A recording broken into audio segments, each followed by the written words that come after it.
everyone, I'm Jessica Lee Shepherd, author of the upcoming series The Adventures of Izzy Adams Descending into Darkness.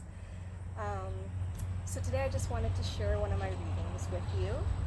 Imagine getting a psychic reading that really turns your world around. Interested? Alright, before we get started, make sure you like, share, and comment on this post. Alrighty then. Engrossed in her thoughts, she ambled through the room, observing the growing crowd occupying tables, each awaiting their turn to consult with a psychic. Amidst the buzz of chatter and nervous anticipation, a serene tranquility enveloped her. It guided her towards a table tucked away in the distant corner of the room.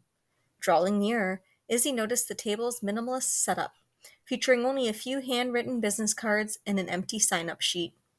Seated behind the table, seemingly unfazed by the throng engulfing the room, was a small, plump woman.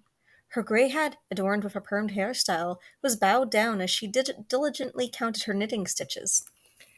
Looking up, the woman's gentle blue eyes, comically magnified by thick square glasses, met Izzy's. Setting aside her knitting, she revealed a well-worn sweater adorned with a stained image of a kitten playfully entangled with a ball of yarn. A sudden realization jolted Izzy. The woman bore an uncanny resemblance to her great aunt. A surge of unwavering conviction overwhelmed her, leaving her with an unshakable certainty that her path had led her to this table for a purpose. Lowering her head, she quickly picked up a pen and scrawled her name on the sign-up sheet, eager to secure her place. A gentle voice interrupted her motion. "That won't be necessary, sweetheart," the older woman said kindly, a smile stretching across her lips to reveal a set of perfectly aligned dentures. The woman gestured to the spot across from her, inviting Izzy to sit. Squeezing herself into the confined space, Izzy found herself perched on the hard, cool surface of a wooden chair. She shifted her position, subtly leaning back to avoid the musty scent that clung to the other woman's clothing. The knitting clattered lightly on the table as the woman carefully set it aside. Her gaze, steady and blue, focused on Izzy. "Is this your first time seeking guidance from a psychic, my dear?" she asked, her voice carrying the subtle lilt of a Newfoundland accent. A flurry of nerves and excitement washed over Izzy, her heart thumping with anticipation. "This is my first time," she confessed, her fingers instinctively tugging at a lock of her hair in uncertainty. "Well now, let me give you an overview of what I have in store for you today," the woman began. "First off, my name is Kathleen Burry." She paused, taking a moment to sip from her water bottle before continuing. "I offer a different style of psychic guidance. You won't find tarot cards or palmistry in my readings." Izzy listened, her attention on Kathleen's every word. The rest of the room faded into the background noise. Kathleen's piercing gaze locked onto Izzy, her words carrying a weight of significance. "The information I receive can be both uplifting and challenging. Are you prepared to hear the whole kit and caboodle, or are there certain things you would rather not know, my dear?" Her eyes bore into Izzy's, conveying the seriousness of the choice. A memory of her father's sudden passing flickered across Izzy's mind, leaving a lump in her throat. Taking a moment to steady herself, she swallowed hard and met Kathleen's gaze with determination. "I want to know everything." Observing Izzy intently, Kathleen nodded, her focus unwavering. "Very well," she murmured, absently scratching her cheek. "Please understand that the insights I provide are not set in stone. Life offers us numerous paths to navigate. I can only glimpse fragments of the one you are currently on."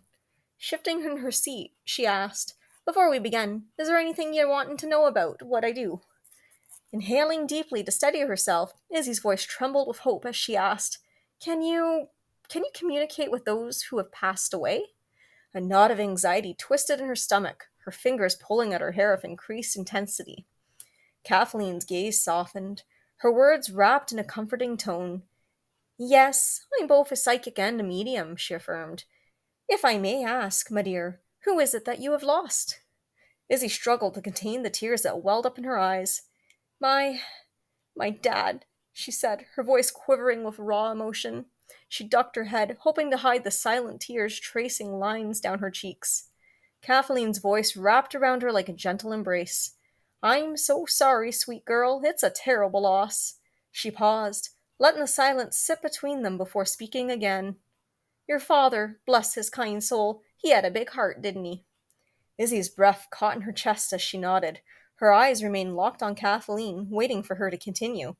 Seeming to listen to something beyond Izzy's perception, Kathleen nodded and spoke with a quiet conviction. Your father is still helping others on the other side. It's not a role you would expect, but he takes great joy in it. A single tear traced a path down Izzy's cheek, her voice barely audible as she whispered, "Is he here right now?" Her eyes wandered, scanning the room as if hoping to glimpse her father's presence. Kathleen's smile was warm and genuine.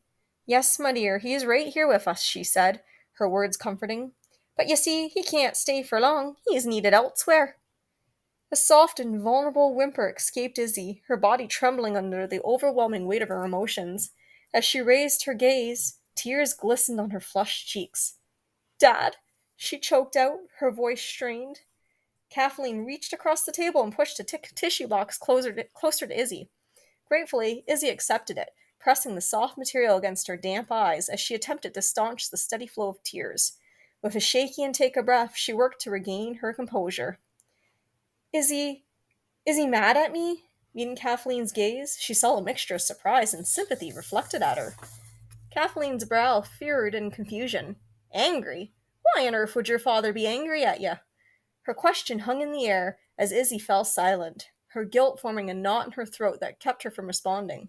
As silence settled around her, Izzy's mind drifted towards her father, consumed by a whirlwind of questions she didn't dare vocalize.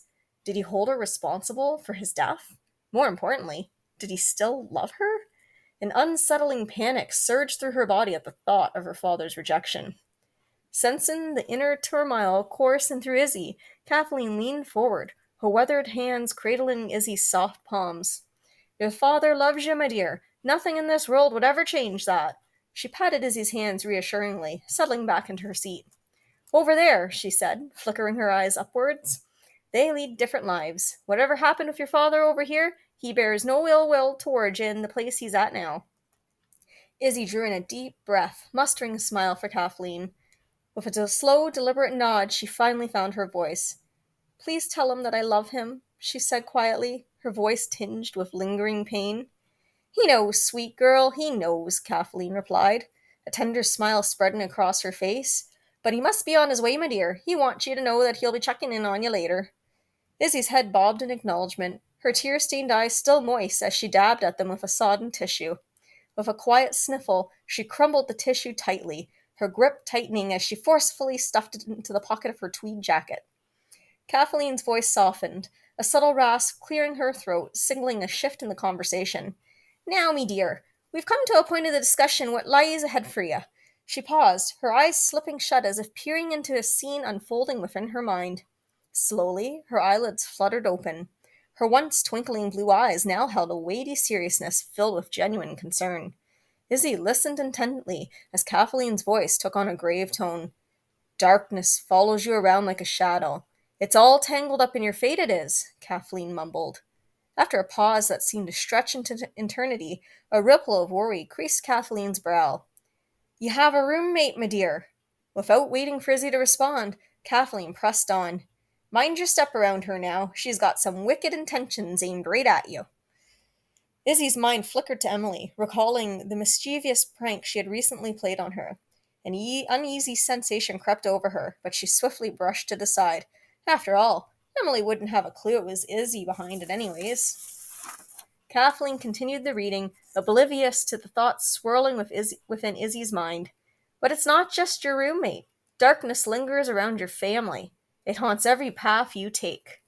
Kathleen's eyes bore into Izzy's, a trace of fear glimmering within them. "I've never encountered a reading quite like this before, my dear," she confessed, visibly shuddering. Thanks for joining me in that glimpse into Izzy's world. Want the full experience? The Adventures of Izzy Adams, Descending into Darkness, is hitting the shelves, well, hitting Amazon at least, on the beginning of November sometime. Stay updated and discover more at my website, www.jessicaleeshepherd.com.